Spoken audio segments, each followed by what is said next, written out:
नमस्कार बच्चों। इस वीडियो लेक्चर में हम लोग डिस्कस करेंगे क्लास 10th के मल्टीपल चॉइस क्वेश्चंस। और जो ये क्वेश्चंस होने वाले हैं ये ग्रामर का, एक हिंदी ग्रामर का टॉपिक है जिसका नाम है रस। तो चलिए फर्स्ट क्वेश्चन को देखते हैं। इसमें कहा गया, क्रोध की अधिकता में किस रस की निष्पत्ति होती है।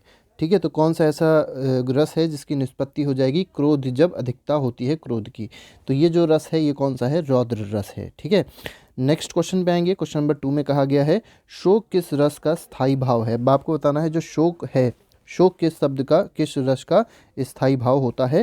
तो ये होता है करुण रस का। ठीक है, तो करुणा शोक से रिलेटेड है। शोक रस का स्थायी भाव करुण रस, मतलब शोक का स्थायी भाव करुण रस में है। ठीक है, करुण रस का स्थायी भाव शोक में है। नेक्स्ट पे आएंगे। क्वेश्चन नंबर 3 में देखिए क्या कहा गया, निर्वेद किस रस का स्थायी भाव है। अब आपको बताना है जो निर्वेद है वो किस रस का स्थायी भाव है। तो ये किसका है, ये है शांत रस का। तो इसमें का पार्ट जो होगा वो सही हो जाएगा।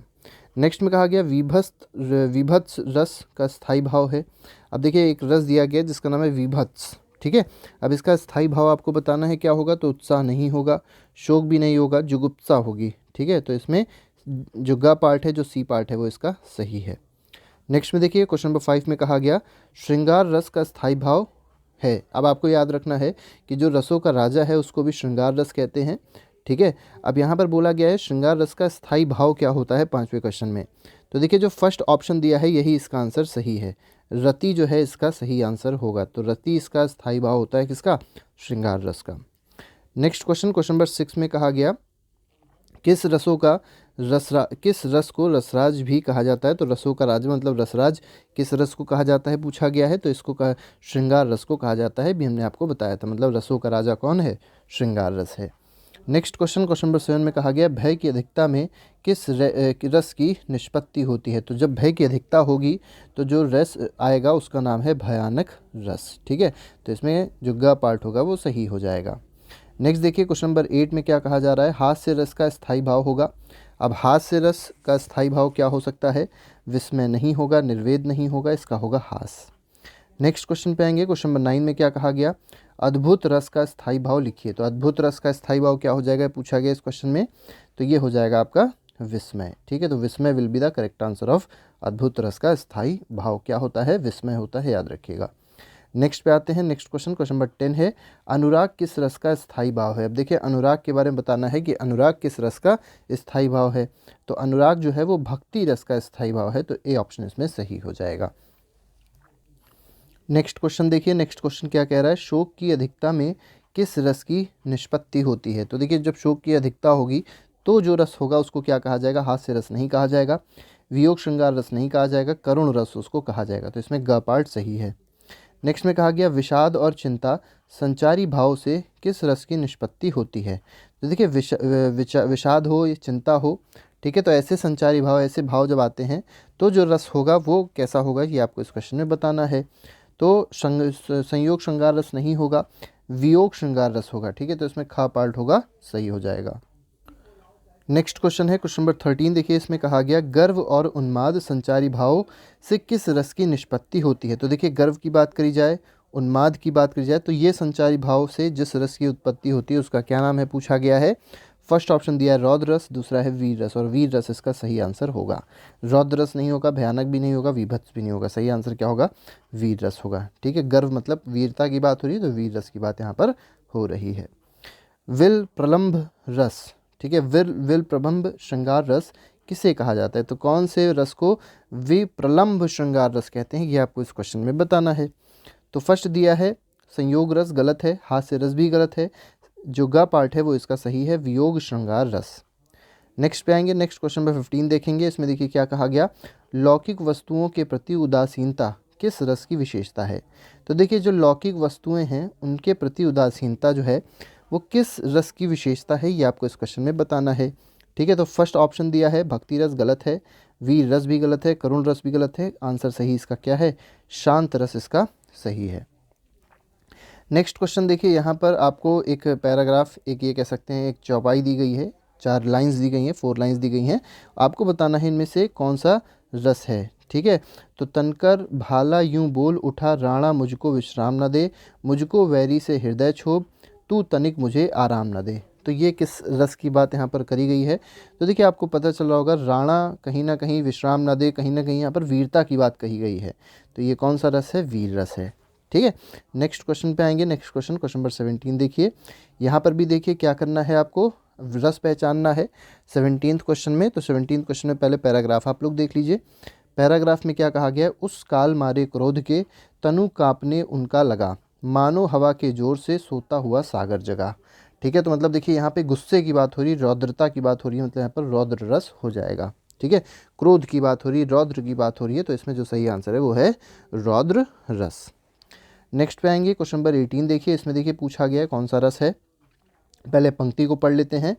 छोड़ो मत अपनी आन, शीस कटा जाए, मत झुको अन्य पर, भले व्योम ही फट जाए। तो देखिए फिर से जो आपको रस दिखाई पड़ रहा होगा, वीरता की बात कही जा रही है, कैसा रस है? वीर रस है। नेक्स्ट क्वेश्चन में आपसे पूछा गया, एक और रस के बारे में पूछा गया है। पहले इस क्वेश्चन को पढ़ लेते हैं। अखिल भुवन चर अचर सब, हरि मुख के लखी मातु, चकित भाई गदगद वचन, विकसित द्रग पुलकातु। अब आपको बताना है इस पंक्ति में कौन सा रस है। तो ये जो है ये एक अद्भुत रस के बारे में कहा गया है। नेक्स्ट देखिए, नेक्स्ट में आपके पास एक और पंक्ति है। इस पंक्ति में पहचान कर आपको रस को बताना है कौन सा रस है इसमें। बोले चितय परसु की ओरा, रे सठ सुने ही सुभाऊ न मोरा, बालकु बोली बधौ नहीं तो ही, केवल मुनि जड़ जान ही मोही। अब बताना है इसमें कौन सा रस है। तो यहाँ पर जो रस है वो कौन सा है? यहाँ पर भी रौद्र रस है। नेक्स्ट देखिए, नेक्स्ट एक और आपके पास पंक्ति आ गई। इसमें देखिए कहा गया, वह लता वहीं की जहाँ कली तू खिली, स्नेह से हिली पली, अंत भी उसी गोद में शरण ली, मूंदे द्रगवर महामरण। तो देखिए यहाँ पर जो बात करी गई है वो कहीं ना कहीं करुणा की बात करी गई है, प्रेम की बात करी है। तो इसमें जो रस होगा वो कौन सा हो जाएगा? करुण रस हो जाएगा। नेक्स्ट देखिए, नेक्स्ट में क्या कहा गया? 22 है, 22 में पढ़ लेते हैं। पंक्ति दी गई है और इसमें भी रस आपसे पूछा गया है। देखिए यहाँ पर बोला गया है, नाना वाहन नाना वेशा, विसे सी समाज निज देखा, को मुखहीन विपुल मुखाहू, बिन पद कर को बहुपद बाहू। ठीक है, तो यहाँ पर हास्य की बात करी गई है, तो यहाँ पर हास्य रस हो जाएगा।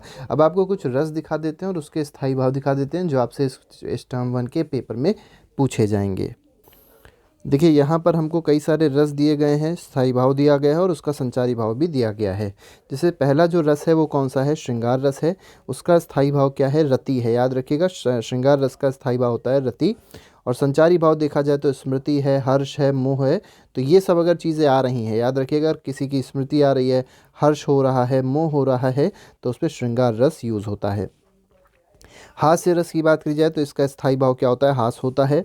हर्ष, अब इसके संचारी भाव की बात करी जाए तो हर्ष है, चपलता है, लज्जा है, तो ये सब जब आएगा तो ये हास्य रस में हो जाएगा। करुण रस की बात करी जाएगी तो यहाँ पर शोक की बात करी जा रही है। शोक की बात करी जाएगी, ग्लानि की बात करी जाएगी, शंका, चिंता, इन सब की जब बात करी जाएगी तो ये कौन सा रस हो जाएगा? शोक रस हो जाएगा। रौद्र रस क्या है? रौद्र रस थोड़ा सा क्रोध वाला रस है, गुस्से वाला रस है। तो जब क्रोध आता है, ठीक है, उसका स्थायी भाव याद रखिएगा क्रोध है। ठीक है, और यहाँ पर उग्रता होगी, क्रोध होगा, तो ये संचारी भाव इसका हो जाएगा। वीर का जो स्थायी भाव है क्या है? वीर रस का स्थायी भाव उत्साह होता है और संचारी भाव क्या हो जाएगा? आवेग और गर्व हो जाएगा।